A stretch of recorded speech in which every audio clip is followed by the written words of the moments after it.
apa kabar pemirsa? Berjumpa lagi dalam Berita Mataram hari ini.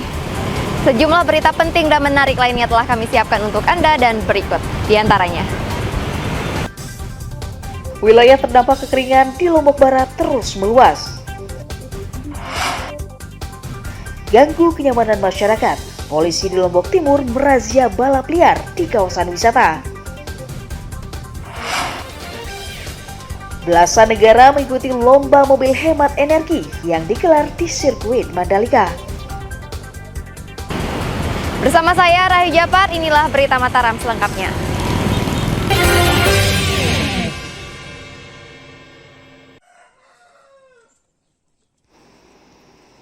Belasan ribu jiwa mulai mengalami krisis air bersih di 5 kecamatan di Kabupaten Lombok Barat sejak 2 bulan terakhir.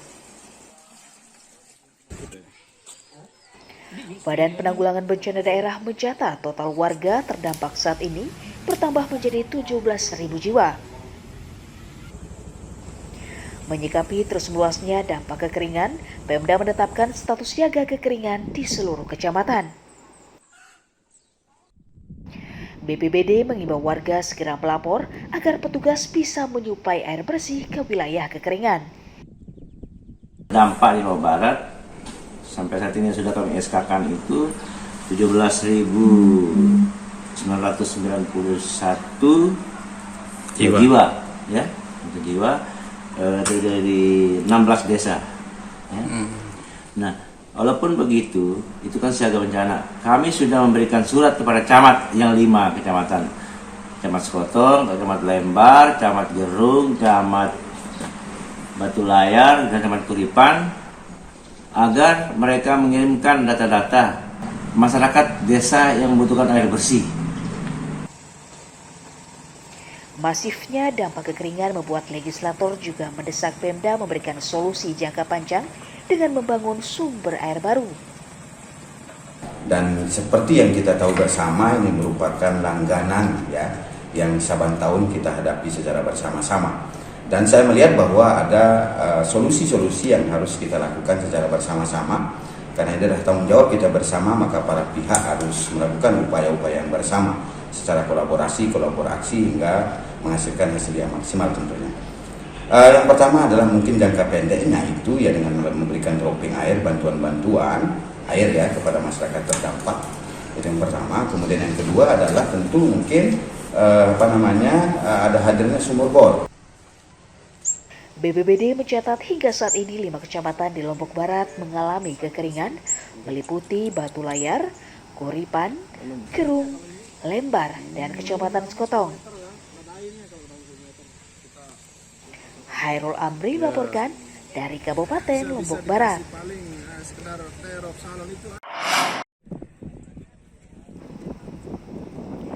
Ribuan ekor sapi asal NTB yang dikirim ke Pulau Jawa tidak habis terjual seluruhnya pada Lebaran Idul Adha. Dinas Peternakan mencatat dari total 25.000 ekor sapi yang dikirim, sebanyak 1.490 ekor diantaranya belum laku terjual. Pemda berharap sapi-sapi tersebut tidak dipulangkan ke daerah karena khawatir terpapar penyakit ternak selama berada di Pulau Jawa.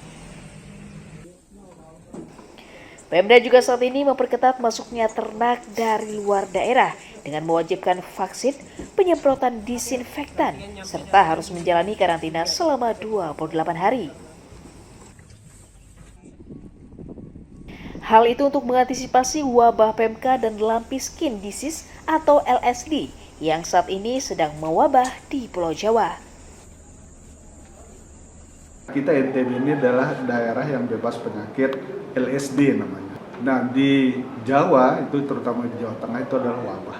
Nah kalau dia melintas sapi kita pada saat berangkat kemarin kan, nah vektornya itu kan pastilah namanya lalat, kemudian ada kutu itu nempel-nempel di sapinya, kemudian sampai di Jakarta. Baliknya lagi lewat di situ lagi. Nah ini yang kita khawatirkan. Kalau dia sampai masuk ke NTB, kemudian membawa penyakit LSD itu fatal. Pemda saat ini masih berkoordinasi dengan Kementerian Pertanian agar sapi-sapi yang masih tersisa bisa diserap sebagai stok daging nasional. Emi Kusuma melaporkan dari Kota Mataram.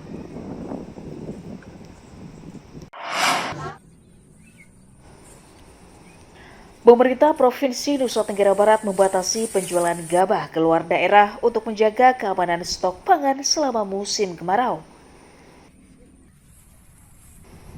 Pembatasan penjualan gabah akan dibatasi hingga stok gabah yang diserap sudah mencapai ketentuan, yakni 200.000 ton per tahun. Hal itu juga dilakukan untuk menekan harga beras agar tetap stabil mulai pertengahan hingga akhir tahun nanti. Saat ini harga beras di pasar tradisional masih tergolong tinggi, mencapai Rp12.000 per kilogram, diduga akibat minimnya stok gabah lokal karena dikirim keluar daerah. Siasatnya itu ada perkuat cadangan pangan aja. Kita harus punya cadangan. Artinya bahwa petani ya jangan semuanya dijual.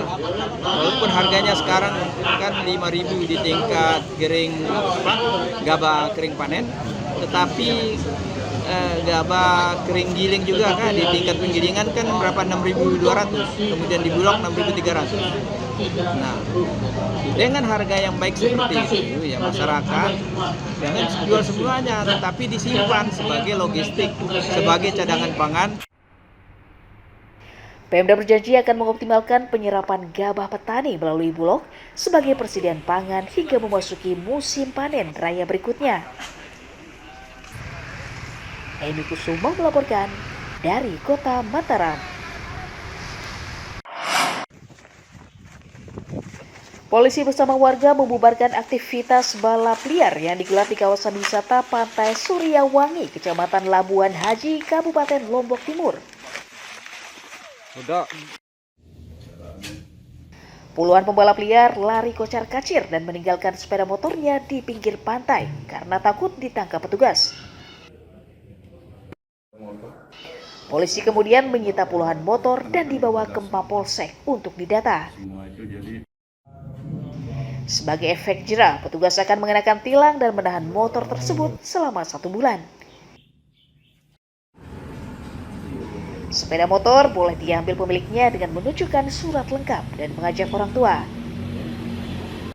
Dengan adanya balap liar yang ada di Pantai Suryawangi di wilayah Kecamatan Labuan Haji ini memang itu meresahkan warga, dan ada laporan yang kami terima sehingga kemarin juga langsung kami bersama Porkopincam, ada Bu Camat dan Bu Amil, melakukan patroli di tempat laporan warga masyarakat itu di Pantai Suryawangi. Dan kita temukan memang benar ada terjadi balap di situ, balap liar di situ. Razia balap liar di kawasan wisata digencarkan polisi dan masyarakat peduli kawasan wisata untuk menjamin kenyamanan pengunjung dan meminimalisir risiko kecelakaan. Muhtadun melaporkan dari Kabupaten Lombok Timur.